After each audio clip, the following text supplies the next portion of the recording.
우리가 계속 성경 안에 있는 또 성경의 배경이 되어지는 역사들을 우리 같이 함께 보고 있습니다. 우리 다니엘서 2장 20절, 21절 우리 찾아서 함께 보겠습니다.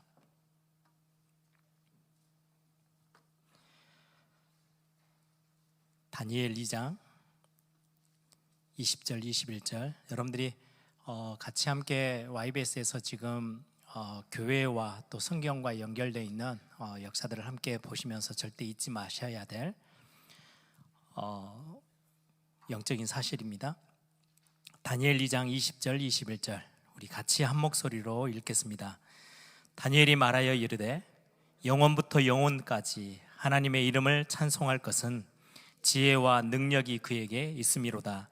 그는 때와 계절을 바꾸시며 왕들을 패하시고 왕들을 세우시며 지혜자에게 지혜를 주시며 총명한 자에게 지식을 주시는도다. 아멘. 오늘은 같이 로마 제국 안에서 가장 중요한 또 자리에 있는 로마 황제, 그리고 이 로마 황제로부터 시작한 교회 박해,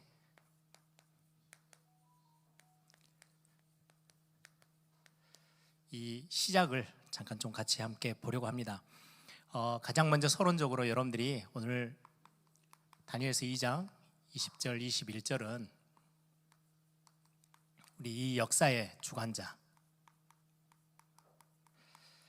역사를 이끌어 나가시는 분은 사람들이 이리저리 뭔가를 만들어 가는 게 아니고 굉장히 그 배후에는 말씀이 있고 하나님이 말씀하신 것들은 1.1획도 변함없이 성취하신다고 약속하셨죠. 그 하나님의 말씀 성취를 위해서 하나님은 그 역사 속에 자기들끼리의 배신, 암살, 이런저런 많은 역사의 어떤 자기들 나름대로 드러내고 업적을 세우고 하는 모든 것 뒤에 하나님의 손이 연결되어지는 게 하나도 없이 하나님의 손 안에 있었음을 고백하고, 다니엘은 굉장히 전에도 말씀드린 것처럼 다니엘서는 구약의 요한계시록이라고 말하는 성경입니다. 요한계시록은 역사의 전체 그 배후에 있는 영적인 엄청난 계시를, 하나님의 말씀을 계시하고 있죠. 구약에서 요한계시록과 같은 역할을 하는 게 다니엘서예요. 그래서 다니엘서는 나라가, 제국들이 일어나고 무너지고 일어나고 무너지는 것을 한 큰 동상을 환상으로 보여주시면서 그 나라들이 아수르부터 시작해서 아수르, 바벨론, 페르시아, 헬라, 로마, 전 세계 역사가 어떻게 하나님의 손에서 만들어지고 또 세워지고 무너지는지를 성경을 통해서 다니엘에게 계시해 주시면서 다니엘이 그렇게 고백하는 거죠. 다니엘이 말하여 이르되 영원부터 영원까지 하나님의 이름을 찬송할 것은 지혜와 능력이 그에게 있음이로다. 그는 때와 계절을 바꾸시며 왕들을 패하시고 왕들을 세우시고 지혜자에게 지혜를 주시고 총명한 자에게 지식을 주시는도다.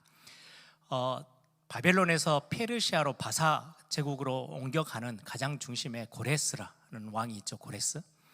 이스라엘 백성들을 해방시켜서 다시금 고국으로 돌아가도록 만들어준 완전히 해방자, 뜻밖의 일이 일어난 거예요.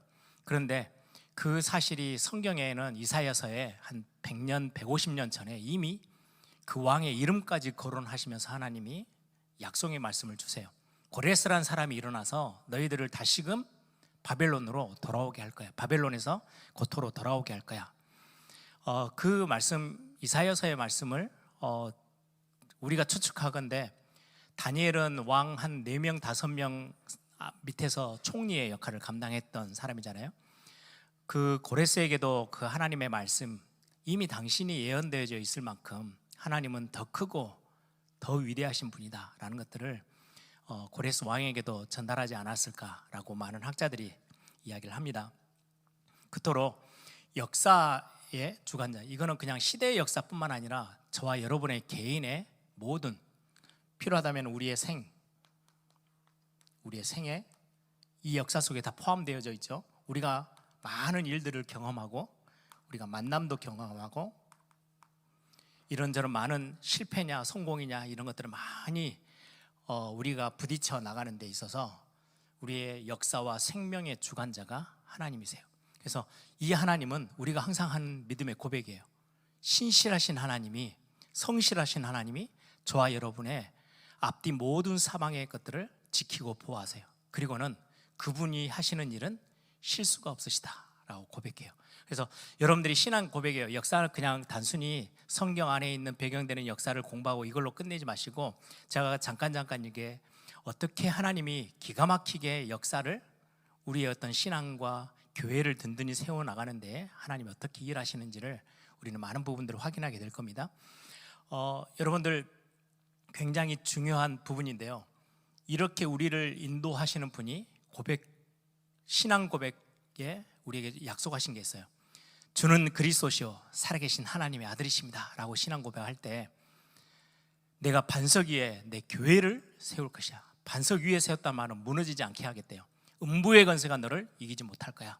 저와 여러분의 신앙 고백, 하나님의 성도와 하나님의 교회는 하나님이 책임지시는 거예요. 그래서 여러분들이 혹시 실패라는, 세상 사람들이 말하는 실패라는 그림 속에 들어있다 할지라도 실패가 아니에요.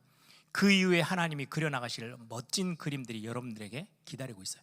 그래서 굉장히 중요한 여러분들이 신앙 고백에, 여러분들이 하나님을 바라보고 또 신뢰하는 그런 믿음의 고백들이 역사 같이 공부하는 중에 여러분들이 또 같이 있기를 소망합니다. 로마 황제를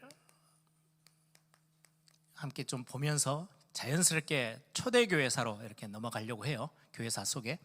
그래서 로마 황제, 지난주까지는 황제 그 두 명의 제1대 황제, 제2대 황제까지 지난 시간에 같이 함께 나눴습니다. 그 황제를 황제되게 만들었던 가장 중요한 사람이 영어 표현으로는 줄리어스 시저라고 우리가 부르는 율리우스 카이러스, 가이사, 이거는 성경의 단어죠. 가이사라는 말은 시저, 황제라는 지칭의 시작점이에요. 그래서 원래 줄리어스 시저라는 이 사람, 율리어스 카이러스라는 사람의 카이러스 그 성을 따다가 로마의 황제라는 타이틀로 사용했어요. 그래서 이 사람은 직접 황제는 되지 못했지만 원로원 공화원에서 황제 시스템으로 완전히 가져오게끔 했던 가장 중요한 역할을 했던 사람이 줄리어스 시저라는 사람입니다. 그리고는 첫 번째 우리가 배웠던 황제죠. 성경의 단어로 제가 쓸게요.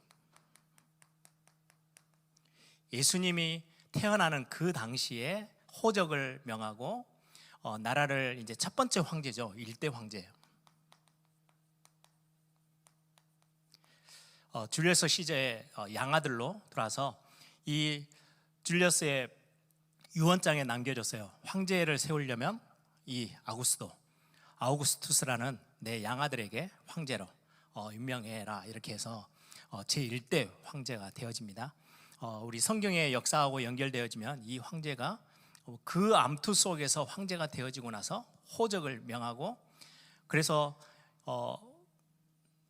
요셉과 마리아가 만삭이 되어졌을 때 베들레헴까지 가죠. 그래서 제가 전에도 말씀하고 같이 말씀을 5대 제국에 대해서 말씀 나눌 때도 그 이야기를 드렸어요. 하나님의 역사에 얼마나 기가 막히냐니까요. 황제가 명령하는 그 호적하는 딱 그 일정이 한 달만 더 빨라도 예수님은 가서 호적하고 와서 나사렛에서 예수님이 낳았을 거예요. 한 달 더 늦게였으면 호적하러 가기 전에 이미 애 낳고 갔을 거예요. 근데 딱 그 시점에 베들레헴에 가서 애를 낳고 와요. 근데 성경에 이미 앞전에 미가 선지자를 통해서 베들레헴, 너는 작은 마을이 아니야. 거기서 이스라엘 다스릴 왕이 날 거야. 이 말씀을 하나님은 성취하시고 이루어 가시기 위해서 역사 전체를 움직이시는 분이에요. 그래서 하나님의 말씀이 얼마나 정확하고 1.1획 변함없이 성취되는지를 우리에게 또한 말씀에 대한 능력을, 확실함을 우리에게 보여주고 있는 부분이기도 하죠. 그래서 이 아구스토는 예수님 탄생과 그 연도가 맞아 들어가는 첫 번째 로마 황제예요. 그리고는 두 번째가 지난주 같이 배웠죠. 예수님의 죽으심과 연결되어지는 황제, 빌라도를 총독으로 보냈던, 그래 디베리오 황제예요. 2대 황제죠. 티베리우스라고 하는 디베료라고 성경에는 디베료 황제라고 되어 있습니다. 그리고 오늘 같이 함께 나눌 세 번째 3대 황제가 가이우스라는, 가이우스는 연도로 따지면 37년에서 41년, 이제 예수님 주후 이제 날짜니까 이제 역으로 위로 이제 커지는 거죠. 37년에서 41년. 그럼 예수님이 공생에 거의 30년, 그리고는 어릴 때 나이 치면은 거의 공생에 3년, 그럼 30세 때부터 한 33년, 3세, 4세 정도까지. 그러면은 예수님이 태어난 거를 딱 그 역사의 시작점으로 대충 본다면 예수님이 죽으시고 나서 얼마 안 돼서는 이제 가이우스라는 황제가 전 로마 제국 전체를 다 다스리고 있었던 부분이죠. 딱 4년 동안 다스렸어요. 근데 굉장히 4년밖에 안 되다 보니까 역사 기록에 많이 남아있지를 않아요. 그리고는 성경에도 이 가이우스라는 황제의 이름은 등장하지는 않아요. 그런데 굉장히 중요한 역사 속의 기록을 남기고 갑니다. 4년 만에 주변에 있는 군인들에게 의해서 암살을 당해서 죽게 되어져요. 거의 로마 황제들은요, 제 나이에 살다가 간 황제가 거의 없어요. 다 암살되어지고 누군가의 정적에게 또 이렇게 죽임을 당하고 뭐 그렇게 해서 세상을 뜨게 되는데요. 이 가이우스라는 황제가 세 번째 황제인데, 이 황제의 굉장히 대표적인 어떤 업적이 뭐냐니까요, 자기의 흉상, 상체 위로 이제 거의 로마 때 시대의 여러분들이 역사책들을 보시면 자기들의 형상을 우상화시켜서 이렇게 만들어 가지고요, 빚어서 곳곳에다 다 세워놔요. 그래서 본인은 신이 되고 싶었던 굉장히 중요한 사람이에요. 황제가 그냥 황제가 아니고 로마라는 어떤 그 신화 속에 보면요, 굉장히 중요한 그 뭔가의 신, 절대의 신의 아들로 황제가 되어 있는 거예요. 그래서 그런 어떤 의미로 나는 신이야 라는 것들을 표현하기 위해서 자기의 흉상을 만들어 가지고 곳곳에 세웠어요. 그런데 이 흉상을 세우는데 다른 민족들에게는요 부딪힘이 없어요. 왜요? 다 다신론이에요. 여러 신들을 섬기는 동네다 보니까 이 나라에 세워도 괜찮아요. 그 신들 중에 하나로 세우는데 유대 나라만 오면 이게 갈등을 빚어내는 거예요. 왜요? 유대 나라는 유일신 사상이에요. 우리가 믿는 신은 하나님, 여호와라는 하나님 한 분밖에 없어 라고 주장하고 그거를 수천 년 믿어왔던 이스라엘 백성들이다 보니까 황제가 내가 신이야 라고 자기의 어떤 형상을 딱 만들어 가지고는 회당에다도 집어넣고 나중에는요 군대를 데리고 와서 예루살렘을 장악하고는 성전 안에다도 집어넣었어요. 그러니까 반란이 일어나고 완전한 로마하고 유대 나라가 계속 부딪히는 거예요. 그것 때문에 굉장한 가이우스라는 황제가 유대를 많이 핍박하고 좀 이렇게 관계가 굉장히 어려워졌었죠. 황제 숭배 사상을 강요해요. 딱 우리나라에 와서 일본이 신사참배를 이렇게 강요하듯이 교회에다도 신사를 해놓고는 절해라, 자기들이 위패들을 갖다 놓고 절해라 막 이렇게 시켰던 것처럼 유대 나라에 들어와서 예루살렘 성전에까지 들어와 가지고 자신의 형태, 흉상을 만들어 놓고 거기다 세워놓고는 절을 하도록 강요를 했었어요. 그래서 굉장히 많은 부분을 부딪혔던 부분이 있습니다. 여기에 여러분들이 조금 참고하시면 베드로의 신앙 고백, 이제 이번 주 이제 다음 주부터 시작해서 마가복음을 같이 함께 말씀을 쭉 나눌 건데 그 내용의 배경이 이제 이 부분이에요. 주는 그리스도시요 살아계신 하나님의 아들이십니다. 이렇게 보면 주라는 단어예요. 주는, 주님은, 그리고는 그리스도시며 하나님의 아들이십니다. 사실은 그리스도라는 단어는 이방인들은 이해하기 어려운 단어예요. 메시아. 그러니까 유대인들은 히브리어로는 메시아, 헬라어로는 그리스도라는 단어인데 이방 사람들의 개념에는 이 메시아, 그리스도 이 단어가 별로 이렇게 썩 이렇게 와닿는 단어는 아니에요. 그래서 바울도 사용하기를 이방 사람들이 헬라 사람들이든 로마 사람들이든 이 사람들이 이해하는 단어로는 자기에게 있어서 참된 주인, 그래서 주라는 단어를 써요. 많은 신들이 우리를 지키고 보호하고 우리를 인도하는 주라는 고백, 퀴리오스 이렇게 단어를 쓰고요. 하나님의 아들, 이 단어는 굉장히 중요해요. 로마의 황제들에게 있어서의 중요한 배경이에요.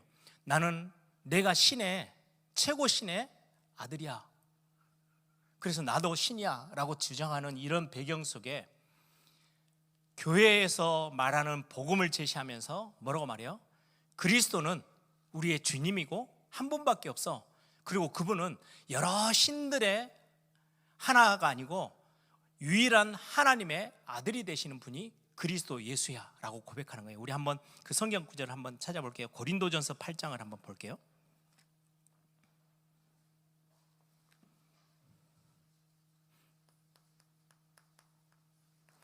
고린도전서 8장 5절 6절. 바울이 고린도 지역은 이방 지역이잖아요. 그 지역에서 이 부분들을 어떻게 설명하고 있는지를 성경에 기록하고 있습니다. 고린도전서 8장 5절 6절 우리 찾으시면 같이 함께 읽겠습니다. 비록 하늘에나 땅에나 신이라 불리는 자가 많이 있어 많은 신과 많은 주가 있으나 그러나 우리에게는 한 하나님 곧 아버지가 계시니 만물이 그에게서 났고 우리도 그를 위하여 있고 또한 한 주 예수 그리스도께서 계시니 만물이 그로 말미암고 우리도 그로 말미암아 있느니라. 여기 보면 하늘에나 땅에나 신들이라고 불리우는 것들이 많이 있는데 많은 신, 많은 주가 있다. 이때 당시 헬라 문화, 여러분들 헬라 그 신화들, 로마 신화들 보면 전부 다 뭐 이것저것 다 신이라는 이름을 다 붙여서 우상 숭배를 해요. 그런 많은 신과 많은 주들이 있는데 그 중에 우리가 믿는 하나님은 그런 분이 아니야. 하나님 곧 아버지가 계신 한 하나님이 계시고 만물이 그에게서 났고 우리도 그를 위하여 있고 또한 한 주 그리스도를 이렇게 표현하는 거예요. 이방 사람들은 그리스도라는 단어를 구체적으로 이해하기가 힘드니까 우리에게 최고 우리의 모든 것들을 책임져 주시는 주가 있는데 그분이 바로 하나님의 아들이야. 참 하나님의 참 아들이야 라고 그렇게 예수님에 대해서 설명하는 부분이 오늘 성경에도 기록되어져 있어요. 그때 이 문화 자체가, 로마라는 문화 자체가 신관도 그렇고 그들의 종교관 자체가 정말 많은 다신론을 섬기고 있는 부분에 이런 부분들을 이야기를 하는데요. 이게 황제였던 그 부분과 많이 부딪혔어요. 자기는 신이라고 자기가 내세우고 싶은데 유일하게 거기에 대해서 대항하는 민족이 하나 있어요. 나라가. 거기가 유대 나라인 거예요. 우리는 오직 여호와 하나님 한 분이야. 그렇게 나오니까 굉장히 거기에 더 세게 교회는 철저히 우리는 주는 그리스도시고 그분이 하나님의 아들이십니다 라고 고백하니까 엄청난 핍박을 받을 수밖에 없었던 그런 배경이 여기에 남아 있는 거죠. 그리고는 이걸 가지고 뭔가를 막 하려다가 막 유대와 갈등을 빚다가 그냥 바로 4년 만에 암살당하고 말아요.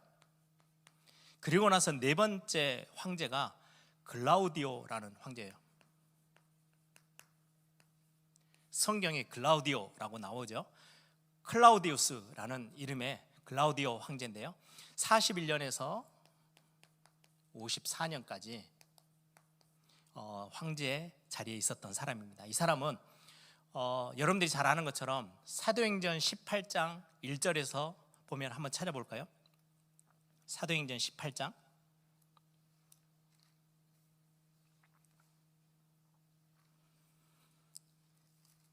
브리스길라 아굴라가 나온 본문입니다. 사도행전 18장 1절부터 3절까지 같이 한번 읽겠습니다. 그 후에 바울이 아덴을 떠나 고린도에 이르러 아굴라라 하는 본도에서 난 유대인을 만나니 글라우디오가 모든 유대인들을 명하여 로마에서 떠나라 한 거로 그가 그 안에 브리스길라와 함께 이탈리아로부터 새로 온지라. 바울이 그들에게 감해 생업이 같으므로 함께 살며 일을 하니 그 생업은 천막을 만드는 것이더라. 여기에 보면 로마를 떠나라고 명령했던 황제가 글라우디오라는 황제예요. 이 황제가 지금 네 번째 황제, 성경의 이제 배경 속에 이렇게 기록되죠. 이 황제는 사실은 나이가 굉장히 많아요. 한 50세 때 황제가 됐어요. 여기 가이우스라는 사람의 어떻게 보면 작은 아버지 뻘이에요. 작은 아버지 그 황제하고 그 안에서의 암투들이 있으니까 저 멀리 자기는 황제가 될 이미 시기를 놓쳤잖아요. 예를 들면 가이우스라는 황제의 아버지 뻘이니까, 작은 아버지니까 이미 자기는 황제 될 생각을 전혀 않고 피난가 있는 사람을 이 황제가 암살되어지면서 거기 혈통인 글라우디오를 황궁으로 불러서 황제로 삼습니다.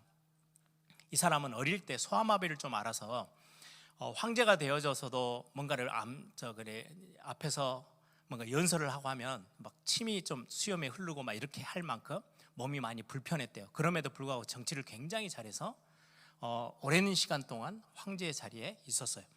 이 사람은 황제 되려고 하지 않았기 때문에 많은 역사 공부를 하고 이런 어떤 배경이 역사 학자처럼 많은 배경을 가지고 있었던 사람입니다. 이 글라우디오가 황제가 딱 되어지면서는 여기는 지금 유대인과 굉장히 갈등을 빚었잖아요. 그래서 이 갈등을 좀 해소해야 되겠다. 자기가 황제로 있는 동안에는. 그래서 분봉왕을 세우듯이 유대 나라에 다시금 왕을 세웁니다. 그 왕이 누구냐니까요, 헤롯 아그리빠라는 왕이에요. 대헤롯 왕의 손자뻘이죠. 왕을 세워요. 근데 이 왕이, 헤롯 아그리빠라는 왕이 어디에 등장하니까요, 사도행전 12장에 등장하는 왕이에요. 한번 여러분들 성경을 한번 확인해 보겠습니다. 사도행전 12장 23절.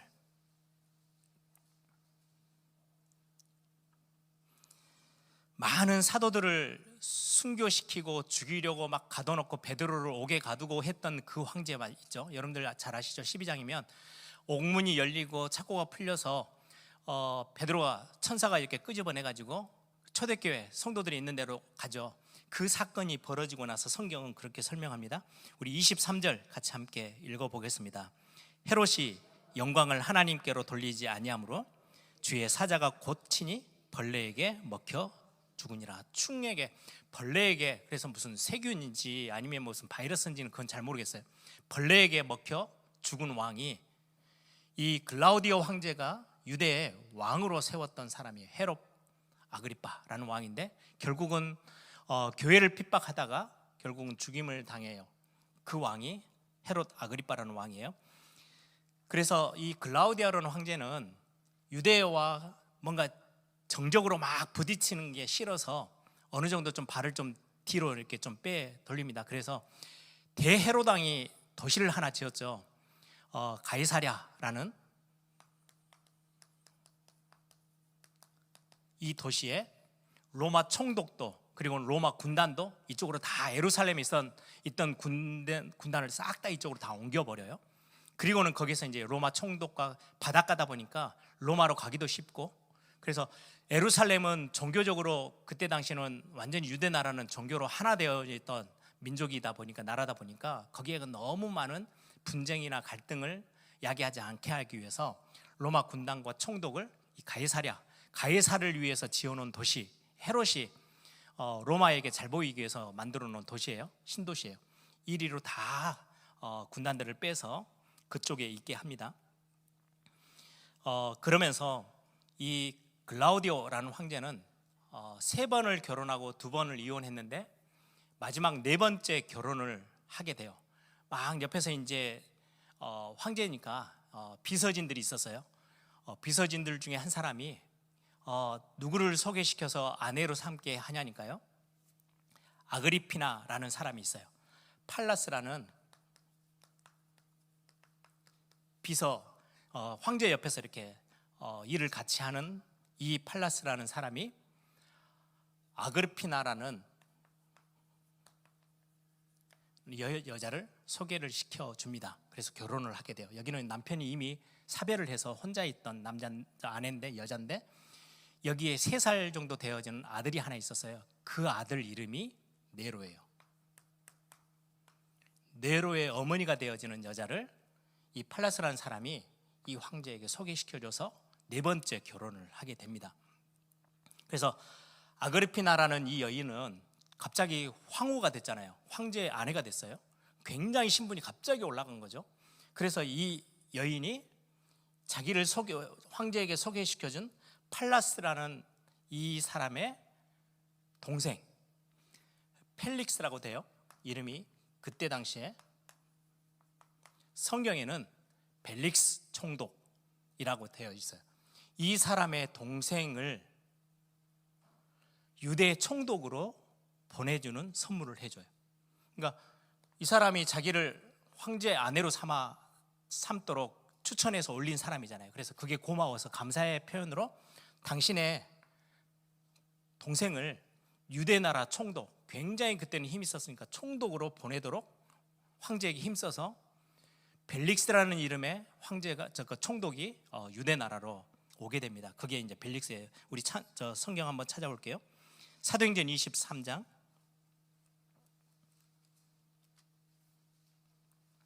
사도행전 23장 23절 24절. 성경에 이제 나와 있는 역사와 같이 함께 여러분들이 이해하면 훨씬 더 쉽겠죠. 23절부터 24절 같이 읽습니다. 백부장 둘을 불러 이르되 밤 제3시에 가이사랴까지 갈 보병 200명과 기병 70명과 창병 200명을 준비하라 하고 또 바울을 태워 총독 벨릭스에게로 무사히 보내기 위하여 짐승을 준비하라 명하며. 이게 무슨 말이냐면 총독은 지금 가이사랴라는 도시로 지금 다 가 있잖아요. 예루살렘에서 지금 바울이 잡혔어요. 그래 유대인들의 어떤 그 정치적인 어떤 세력이 바울을 죽이고 싶은데 바울은 함부로 해서는 안 되는 사람이에요. 그래서 그때 당시 이제 모든 재판은 로마 쪽에서 해야 돼요. 그래서 로마 총독이 있는 벨릭스라는 총독이 있는 가이사랴로 보내는데 밤에 밤 3시에 몰래 유대인들이 전부 다 해하려고 막 달려들 수 있으니까 몰래 그 유대인들의 군중을 피해서 군 470명 창을 가지고 있는 군인, 그리고 여기에 보니까 또 200명, 그리고는 70명 해서 470명을 둘러싸게 해서 바울을 가이사랴까지 데리고 와서 총독 앞에 세우게 됩니다. 그 본문이 이렇게 나와 있어요. 그래서 가이사랴라는 도시, 또 벨릭스라는 총독, 그리고는 사도행전 18장에 있는 브리스길라, 아굴라 다 연결된 황제가 글라우디오라는 황제입니다. 그렇게 여러분들이 좀 이해를 하시면 되겠고, 1, 2, 3 여기 이제 황제가 나오게 되죠. 이 황제가 이제 네로라는 그 다음 황제가 여러분들이 잘 아는 황제이죠. 54년부터 68년까지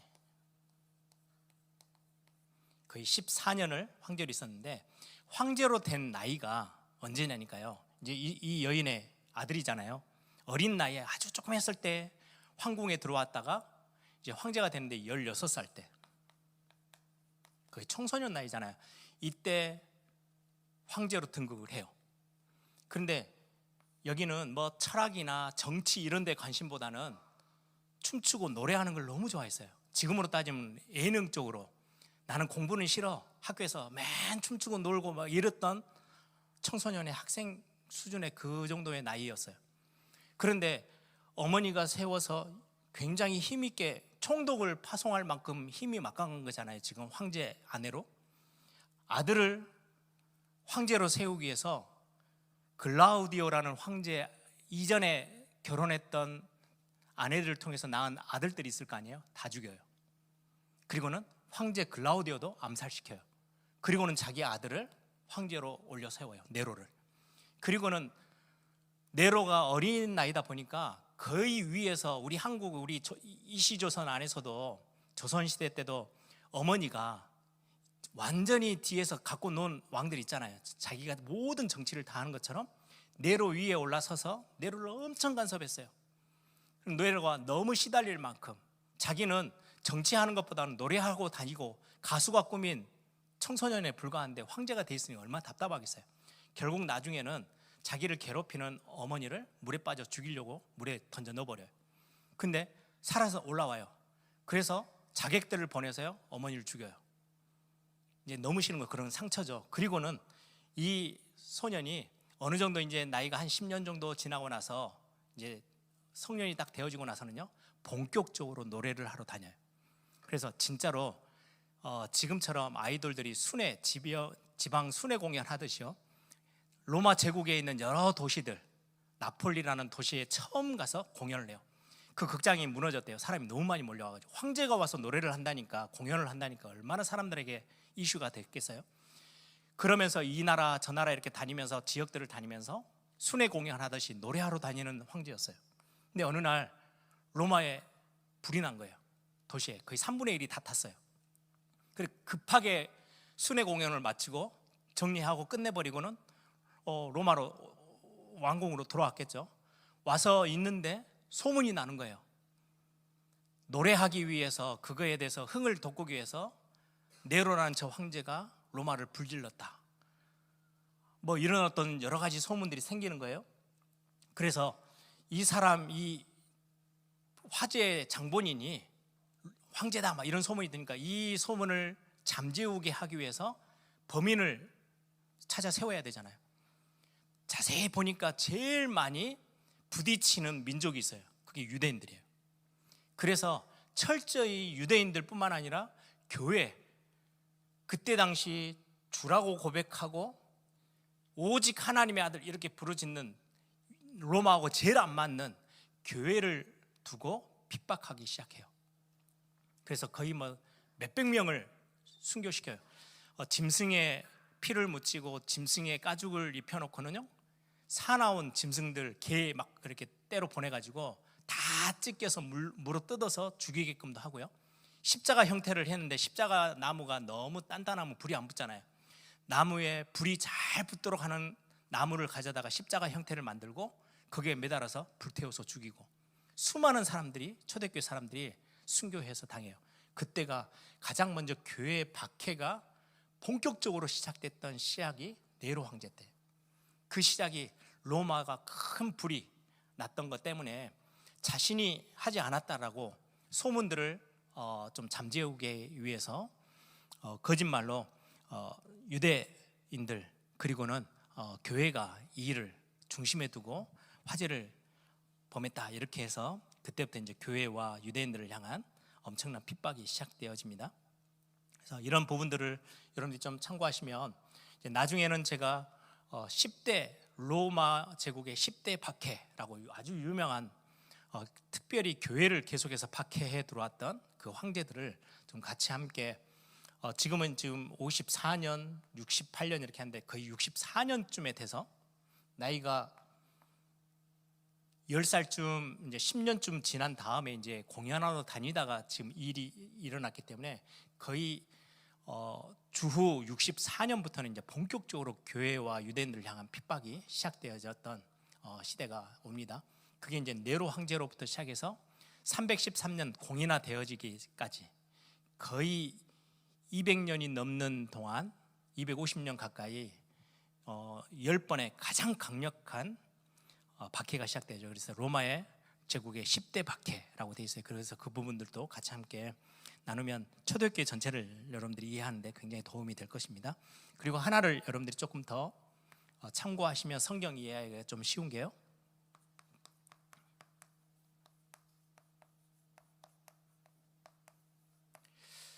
산헤드린 공회, 이건 유대인들의 조직이에요.